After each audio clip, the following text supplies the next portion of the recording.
Last Sunday தீபாவளிக்கு முதல் நாள் ஈவினிங் முட்டம் பீச்சுக்கு நாங்கள் போயிருந்தோம். இங்கே நாங்கள் அடிக்கடி வர்றதுண்டு. ஆனால் இங்கே இருக்க லைட் ஹவுஸுக்கு இது வரைக்கும் போனது கிடையாது. இந்த டைம் அங்கே போகலாம் அப்படின்னு பிளான் பண்ணி போயிட்டோம்.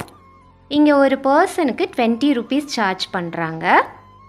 லைட் ஹவுஸ் மேலே ஏறி வியூ பார்க்குறப்ப ரொம்பவே அழகாக இருந்துச்சு. இந்த லைட் ஹவுஸ் ரொம்பவே பழமையானது. இதில் நம்ம ஏறி மேலே போகிறப்பவே அதை நம்ம ஃபீல் பண்ண முடியும். லைட் ஹவுஸ் பக்கத்துலேயே ஒரு மியூசியம் இருக்குது. இந்த மியூசியம் 2017 இருந்தே ஒர்க்கிங்கில் இருக்குது. இந்த மியூசியத்தை நம்ம பார்க்குறது மூலமாக லைட் ஹவுஸ் எப்படி ஒர்க் ஆகுது, அதோட பரிணாம வளர்ச்சி எப்படி இருந்திருக்கு, இது எல்லாத்தையுமே நமக்கு தெரிஞ்சுக்க முடியும். அங்கே ஒரு வீடியோ கிளிப்பும் ப்ளே பண்ணுறாங்க. கண்டிப்பாக போனீங்கன்னா பார்த்துட்டு வாங்க. அந்த வீடியோவை நீங்கள் பார்க்குறது மூலமாக லைட் ஹவுஸோட ஹிஸ்ட்ரியை நீங்கள் தெரிஞ்சுக்க முடியும்.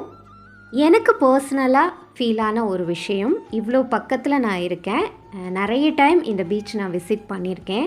ஏன் இவ்வளோ நாளும் இந்த லைட் ஹவுஸும் அது பக்கத்தில் இருக்கிற இந்த மியூசியத்தையும் பார்க்காம மிஸ் பண்ணேன் அப்படிங்கிறது தான். இந்த வீடியோவை பார்த்துட்டு இருக்க நீங்கள் முட்டம் பீச்சுக்கு போனீங்க அப்படின்னா கண்டிப்பாக லைட் ஹவுஸையும் அது பக்கத்துலேயே இருக்கிற இந்த மியூசியத்தையும் உங்கள் குழந்தைங்களோட போய் பாருங்கள். குழந்தைங்க விளையாடுறதுக்கு சின்ன பார்க் செட்டப்புமே இங்கே இருக்குது.